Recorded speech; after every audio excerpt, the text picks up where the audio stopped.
Mes amours, regardez-moi ce fondant, regardez. Oh, Pour faire cette recette, mes amours, rien de plus simple. Regardez, huile d'olive, oignons, tomates. La salade, c'est toujours pour l'accompagnement. Alors, on doit mettre un filet d'huile d'olive dans laquelle on va faire revenir tous les ingrédients, c'est-à-dire le blanc de poulet, les oignons, les tomates, les épices. Donc là, on a mis du curcuma, de l'ail frais. Vous allez voir, je vais le mettre après parce que j'avais oublié.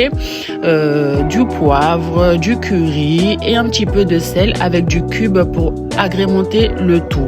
Donc voilà, là je rajoute là parce que j'avais oublié. Ensuite, quand tout ça est bien revenu ensemble, on va mettre de la crème liquide, 30% de matière grasse, très important. Ensuite, on va remuer et regarder ce qu'on obtient. Franchement, ça donne déjà envie. Vous seriez là, mais l'odeur. Alors, avant de mettre le poulet sur le pain de mie, il faut l'aplatir un petit peu, celui du bas. Ensuite, on va fermer avec le second. Et dans un bol au préalable, j'avais mélangé de la farine avec un petit peu d'eau pour permettre, du coup, à l'amidon que les deux pains de mie se tiennent ensemble pour que ça soit bien fermé et que ça ne s'ouvre pas, surtout à la cuisson, parce qu'une fois qu'on met dans l'huile, voilà, ça peut très vite s'ouvrir. Donc ensuite, on va passer ça dans nos œufs qu'on avait préalablement battus. Ensuite, la chapelure, franchement, je sais plus où je l'ai sortie, mais elle est hyper bonne.